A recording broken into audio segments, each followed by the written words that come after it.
c'est la première fois, aimez la vidéo. Merci. Et puis, abonnez-vous ou subscribe. Et puis, touchez. Merci.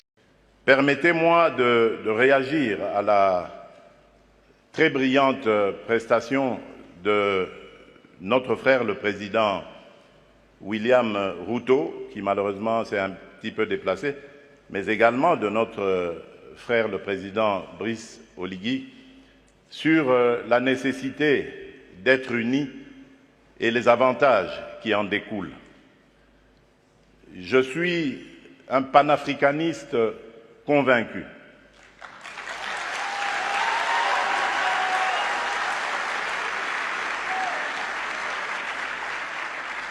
Et je suis vraiment rompu à cette conviction. Et lorsque je suis devenu, c'est ça la preuve d'ailleurs, lorsque je suis devenu président de la République, il y a presque 5 ans maintenant, la première destination à laquelle j'ai réservé mes déplacements, c'était l'Afrique. J'ai commencé par le Kenya, à l'époque du prédécesseur du président Ruto, puis je suis passé par l'Angola et je suis arrivé en République du Congo, chez notre aîné, puis j'ai fait le Rwanda et l'Ouganda, et depuis lors,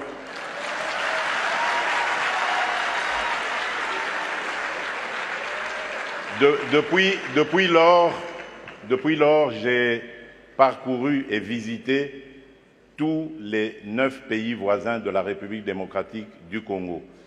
Il paraît que je suis le premier président à l'avoir fait. Qu'à cela ne tienne,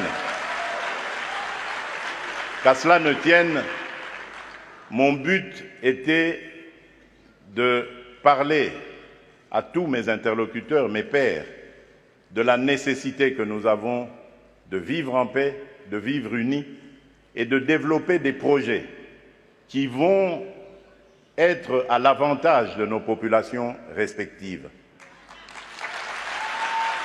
Et je suis en mesure de vous donner, pour chaque pays que j'ai visité, chaque pays voisin, les projets sur lesquels nous avons commencé à parler, à nous organiser pour les développer.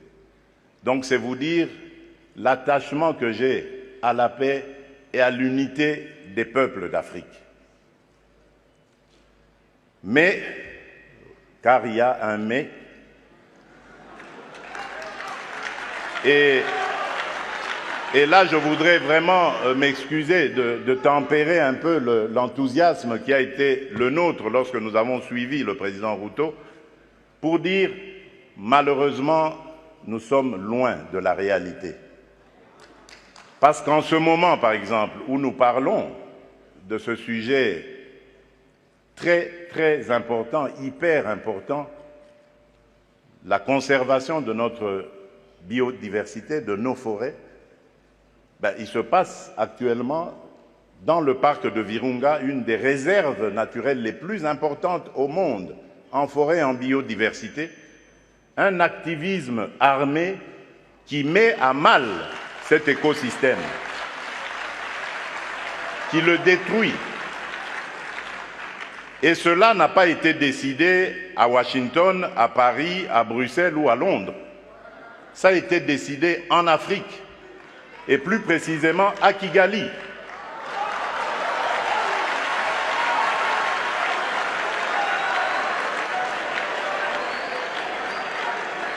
C'est l'œuvre d'un frère africain. C'est pour vous dire que nous devons bannir l'hypocrisie qui est entre nous.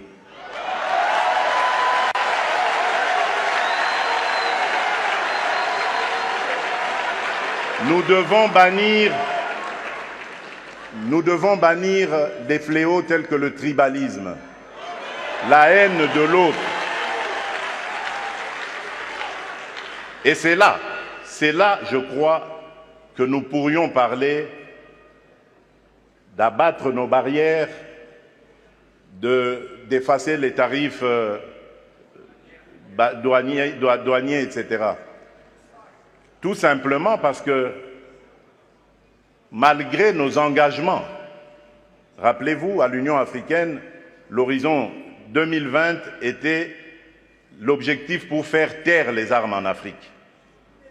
C'est devenu une chimère.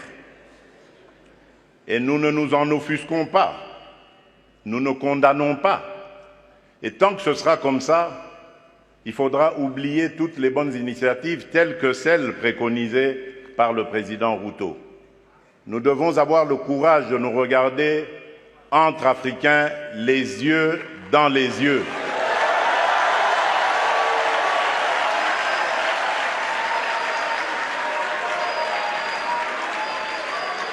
Et nous dire que on ne peut pas s'appeler frère et se poignarder dans le dos en même temps.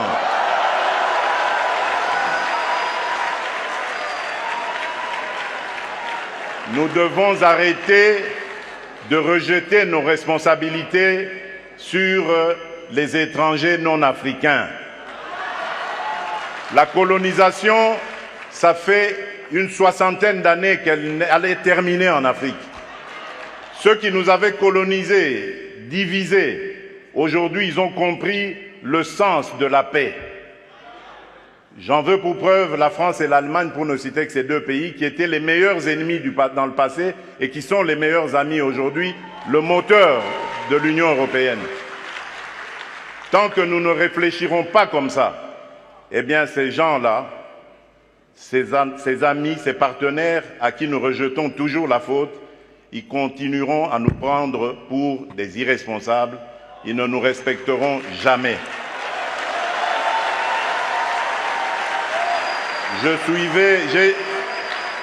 J'ai suivi tout à l'heure avec attention l'adresse du président Macron, toute sa bonne volonté à vouloir venir dans des partenariats, mais j'ai tout de suite compris par son attitude que c'était du politiquement correct.